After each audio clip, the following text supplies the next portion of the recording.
Namaste students, I am Dr. Aziz Mohammad Khan from Department of Food and Biotechnology, Jyoti Vidyapith Women's University. Today I am going to discuss about the topic handling of animals and production of monoclonal antibody and polyclonal antibodies. So,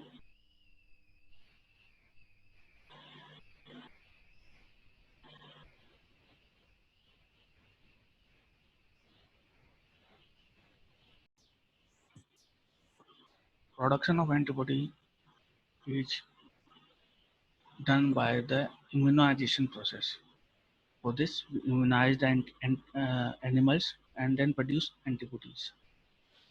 So this is the session, and the aim of experiment for this, the aim of an experiment is that animals and humans produce antibodies when they are exposed to an antigen, because when an antigen enters into the human body or animal body, the immune system works and produces antibodies specific for it. तो antibodies जो होते हैं वो दो type के होते हैं. पहले होते हैं polyclonal antibodies and second is monoclonal antibodies. Polyclonal antibodies कौन से होते हैं? वो होते हैं जो एक एंटीबॉडी होता है वो कई सारे टाइप के एंटीजेंस के अगेंस्ट बाइंड हो सकता है. ठीक है, कई टाइप के. लेकिन मोनोक्लोनल एंटीबॉडी जो होते हैं वो एक सिंगल टाइप के एंटीजन से ही जाके बाइंड होते हैं. उनके एंटीजन के पास एक सिंगल टाइप का एपिटोप्स होता है, तो वो एक सिंगल टाइप के एपिटोप के पास ही जाके बाइंड होगा, अदर एपिटोप्स पे जाके बाइंड नहीं हो पाएगा. तो पॉलीक्लोनल एंटीबॉडी का प्रोडक्शन करने के लिए एंटीजेंस होते हैं, उनको किसी भी एनिमल्स के अंदर इंजेक्ट किया जाता है. इंजेक्शन करने के लिए अगर एंटीजन सफिशिएंट होता है तो ठीक है, क्योंकि अगर कई बार एंटीजन जो होता है वो एंटीजेनिसिटी नहीं जनरेट कर पाता है. अगर वो एंटीजेनिसिटी नहीं जनरेट कर पाता है, अगर इम्यून सिस्टम को ट्रिगर नहीं कर पाता है, तो हम उसके साथ में एक एडजुवेंट डालते हैं. एडजुवेंट एक प्रोटीन मॉलिक्यूल होता है जो एंटीजन के साथ में जाके बाइंड होता है और उसको साइज प्रोवाइड करता है, उसके साथ में मिलके उसकी साइज इंक्रीज करता है और एंटीजेनिसिटी बढ़ाता है. और मोनोक्लोनल एंटीबॉडी के केस में क्या होता है कि इसमें एक पर्टिकुलर टाइप की बी सेल्स यूज होती है, पर्टिकुलर टाइप की सेल. मोनोक्लोनल एंटीबॉडी का प्रोडक्शन करने के लिए भी अगर स्पेसिफिक बी सेल्स का प्रोडक्शन करना हो तो हो सकता है हमें इसके लिए भी एडजुवेंट ऐड करना हो, एडजुवेंट का मिक्सर हमें ऐड करना हो. एडजुवेंट क्या करेगा? एक पर्टिकुलर एंटीजेनिसिटी प्रोड्यूस करेगा.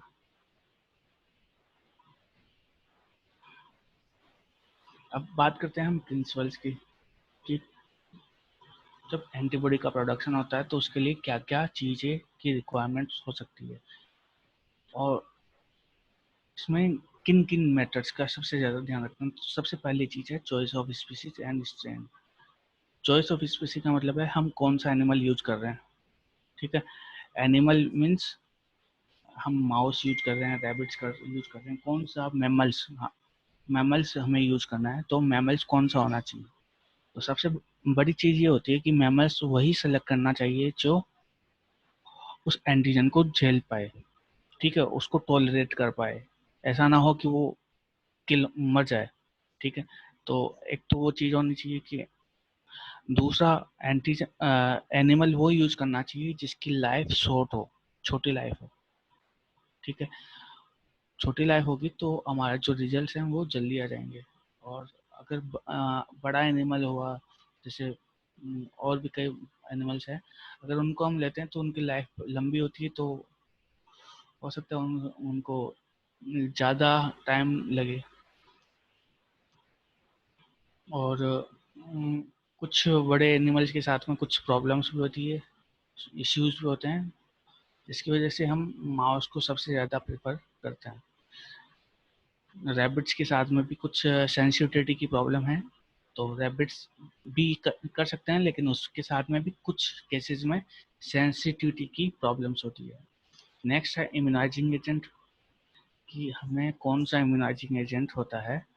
वो इम्यूनाइजिंग एजेंट कौन सा? एंटीजन।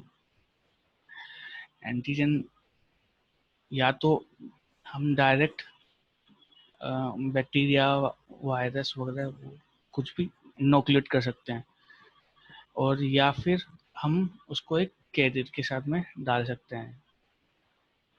तो थर्ड चीज है सिलेक्शन ऑफ एडजुवेंट। तो एडजुवेंट एक कैरियर होता है जो एंटीजन को लेके साथ में इंजेक्ट किया जाता है, ठीक है। तो इनका जो सिलेक्शन है वो इम्पोर्टेंट होता है। तो फोर्थ चीज है injection protocol. Injection protocol means कि हम कौन सा वे यूज कर रहे हैं इंजेक्शन करने के लिए। तो सबसे पहली चीज है रूट ऑफ इंजेक्शन।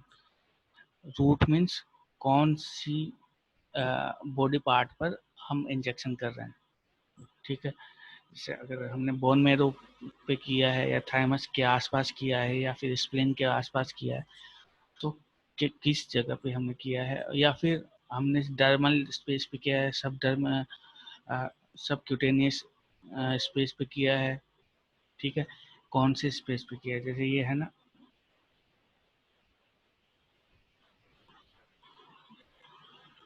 जैसे सब क्यूटेनियस है, इंट्रामस्कुलर है, इन, और इंट्राडर्मल स्पेस है। तो इनमें से कौन सी जगह पे हमने इसको इंजेक्ट किया है।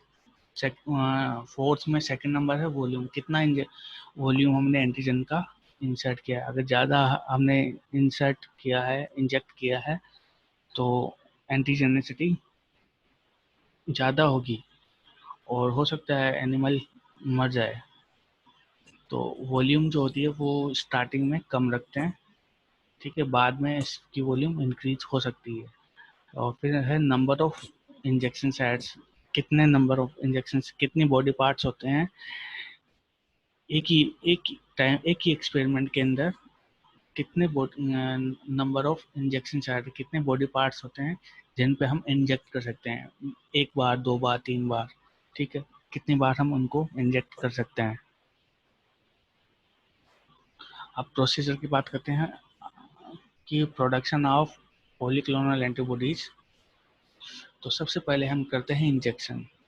तो इंजेक्शन के लिए सबसे पहले हम एनिमल का सिलेक्शन हो चुका है, एंटीजन का सिलेक्शन हो चुका है, उसके बाद में हम रूट का सिलेक्शन करते हैं। और रूट के लिए हम क्या करते हैं, अलग अलग बॉडी पार्ट्स पे हम, ये जो बॉडी पार्ट्स है, ठीक है, सबक्यूटेनियस, इंट्रामस्कुलर, इंट्रापेरेंटियल और इंट्राडर्मल जो स्पेस है बॉडी का, वहाँ पर हम इंजेक्ट करते हैं, और जो स्पाइन से दूर हो, ठीक है।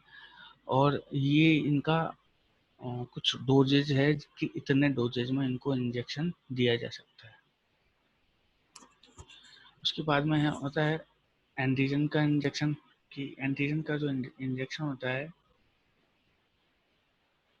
वो कितना हम दे सकते हैं, तो वो हम इंजेक्शन भी दे देते हैं।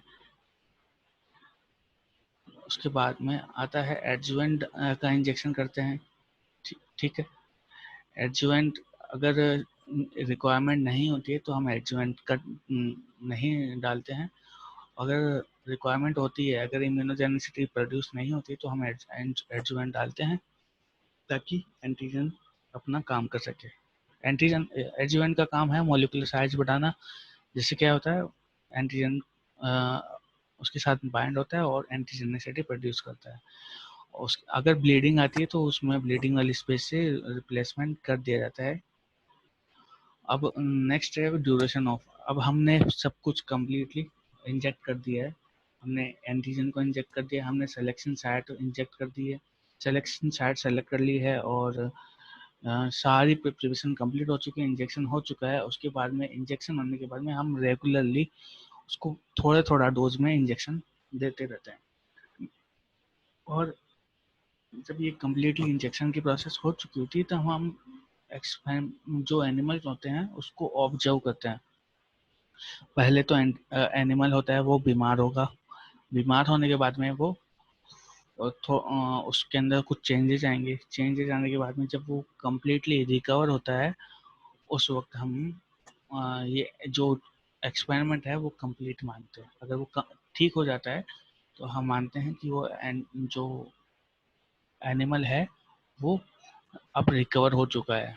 ठीक है, तो उस वक्त हम उससे अपनी जो एंटीबॉडीज होती है वो आइसोलेट कर सकते हैं। जो नेक्स्ट स्टेप है प्रोडक्शन ऑफ एंटीबॉडीज, क्योंकि ये जब एंटीजन हमने इंजेक्ट किया है तो माउस का या रैबिट का जो भी इम्यून सिस्टम है वो रेस्पॉन्ड करेगा, और रेस्पॉन्ड करने से एंटीबॉडीज का प्रोडक्शन होगा। तो जब इंजेक्शन के बाद में जब एंटीबॉडीज बन चुके हैं, स्टेप बाय स्टेप ये इंजेक्शन हमने डाला है, तो उसके बाद में जब इम्यून रेस्पॉन्स ने रेस्पॉन्ड किया तो उससे एंटीबॉडीज का प्रोडक्शन होता है। ये एंटीबॉडीज हम माउस से या जो भी है एनिमल उससे हम निकाल सकते हैं। या तो हम उसका सीरम निकाल सकते हैं, ठीक है, और या फिर हम उसका स्प्लीन जो है, जो इम्यून ऑर्गन है स्प्लीन, उसको हम निकाल सकते हैं। उसको निकाल के हम लैब के अंदर जो एंटीबॉडीज का प्योरीफिकेशन कर सकते हैं। तो यहाँ पे ये स्टेप कंप्लीट होती है, एक्सपेरिमेंट कंप्लीट होता है। मिलते हैं अगले वीडियो में।